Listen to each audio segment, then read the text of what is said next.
Hello, my name's Julian Edgar and I'm the author of a whole bunch of books on car modification. What I want to cover in today's video is the single easiest way of improving your car's handling, and that's by changing a sway bar. A sway bar, not both, a sway bar. Now, what you'll see in this video is not generally covered in car suspension sites. It's not generally told to you by people selling you suspension upgrades. They'll say, oh, change your dampers, your shocks, change your tyres, change your springs, change your bushes, change your sway bars. But typically, if you just want to improve car handling, you need to change only one sway bar. Let's look at why that is the case, and let's look at an example of actually doing that. So firstly, what are we trying to achieve? Good handling is about balance, and balance means having neither excessive understeer or excessive oversteer. Understeer is when the front of the car slides first when you're cornering. Oversteer is when the back of the car slides first. Now, a car with good handling balance doesn't have excessive understeer nor excessive oversteer. If anything, it'll try and drift with all four wheels. Most cars, 99% of cars, understeer, and they're set up that way from the factory. Understeer is regarded as safer than oversteer for the average driver, and so basically all cars understeer as they are produced from the factory. Some understeer more than others, but almost all cars understeer. So typically what you're trying to do to improve handling balance is to reduce understeer. However, the approach that I'm going to talk about in this video can reduce either understeer or oversteer. Let's look at how that can be achieved. So changing the understeer-oversteer balance is best done with a sway bar change. Sway bars, sometimes called anti-roll bars. I'll call them sway bars in this video.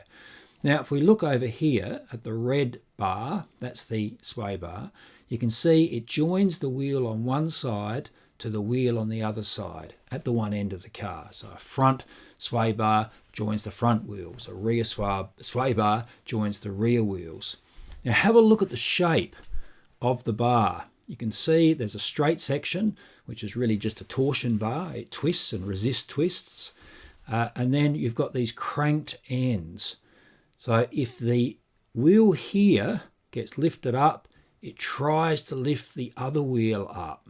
Okay, it tries to connect the actions of the wheels rising and falling, and that's absolutely critical to how a sway bar changes the understeer-oversteer balance.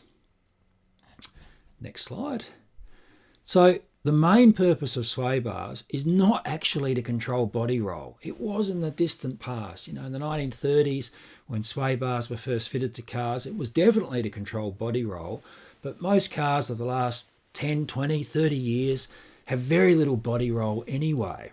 And the primary purpose of the sway bar is to change the understeer-oversteer balance. Now, how does it do that? It does it by changing tyre loads.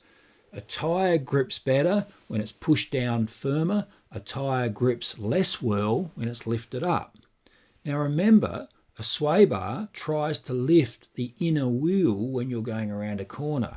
Okay, as the outer wheel gets compressed by body roll, it tries to lift, the sway bar tries to lift the inner wheel. So it's actually changing tyre loads at one end of the car, and that's how it changes the balance. Let's look at that in more detail. Because a sway bar tries to pick up the inner wheel, it reduces the vertical load on the inner wheel, on the inner tyre.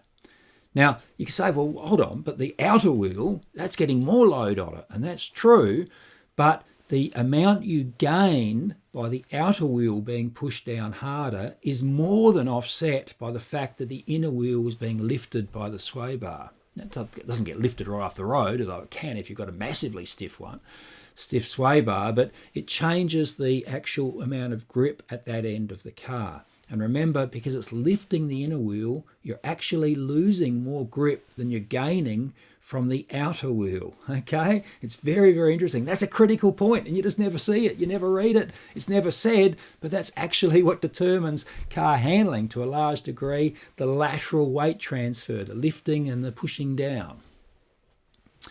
So a sway bar reduces the inner tyre load and increases the outer tyre load, but the overall outcome of that is that reduces grip at that end of the car. The stiffer the car is in roll at one end, the less grip that end has. And a sway bar actually reduces grip at the end it's working at. A front sway bar reduces front grip, a rear sway bar reduces rear grip. That's the fundamental physics of how tyres and sway bars actually work. So if we want to reduce grip at one end of the car, we fit a stiffer sway bar at that end. Or we can turn that around and say if we want to increase grip at the other end of the car, we fit a sway bar at that other end, at the end we're starting with. Now it's getting complicated. If we want to, and let's have a look at this, reduce understeer, we fit a stiffer rear bar. If we want to reduce the front sliding, we fit a stiffer bar at the back because that'll make that end slide earlier, and so we will have less understeer. It'll be more balanced. If we want to reduce oversteer, we fit a stiffer front bar. So in fact, the end you fit the bar has the most effect at the other end. Okay, understeer, stiffer rear bar, and that's what most of you would be doing. Oversteer, a stiffer front bar. Now, you might say, but hold on, I'm been looking at a suspension kit and they have, tyres, dampers, springs, 2 sway bars. But if you just want to change the handling balance, all you need to do is change 1 sway bar. And that makes things so much cheaper, and it also makes things so much easier because you can see exactly what you're doing. You're changing only 1 variable at a time, not changing 4 or 5 different ones. So I'll give you an example. Here's my car. It's an MG4 X-Power, very fast car, 0 to 100 in 3.8 seconds. It's an EV, all-wheel drive. If you read the reviews of the car, you'll find a lot of journalists, I think correctly, poo-poo the handling. They say, it understeers a fair bit and the steering's not very direct. Now, this is very interesting because the X-Power is based on the normal MG4, and the normal MG4 gets rave reviews for its handling. So what's going on? What's going on is that the MG factory fitted way too stiff a front sway bar. Now, I've been talking about stiffening sway bars, but you can also soften sway bars to get the same effect. And on the MG4 X-Power, very stiff in body roll, too stiff, I think, which makes it skatey, and way, way too stiff at the front. A 32mm front bar and an 18mm one at the back, and yet it's got 50-50 weight distribution. So way, way, way too stiff. So what I did, or before what I did, what I criticised, is excessive understeer, especially under power. It's got a lot of power, and you get on the power too early and the car will just slide sideways at the front, just wash out. Very stiff in roll, which means it's skatey in wet conditions, skatier than it should be, and also means the ride quality is poor because you get accelerations, roll accelerations. Your head goes like that, side to side, going over bumps. And that gave that poor ride quality. So what I decided to do was soften the front bar. Now, I could have stiffened the rear bar. That would have reduced the understeer, but it was already so stiff. Why go even stiffer? That would be crazy. Stiffness does not mean good handling. Everyone thinks, less body roll, good handling. No, it doesn't work that way. In fact, as I say, if a car is too stiff in roll, you tend to get it skatey and especially on loose surfaces, slippery surfaces. So I decided to soften the front bar. Now, there's no suspension kits available for this car, so I actually had a new softer front bar made to my specifications, much cheaper than it sounds, about the price of 1 tyre. I fitted it.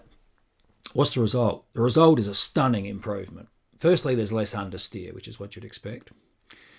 There's also much better steering response, and I'm not going to go into that in this video, but if you make the back of the car work harder, which a softer front bar is doing, that will help steer the car far more effectively. And so around centre, the car responds far, far quicker to steering inputs. The steering's dramatically improved. In fact, I would suggest that the cost of the bar is worth it just for the better steering response. And there's also better ride quality, less roll accelerations over uneven bumps.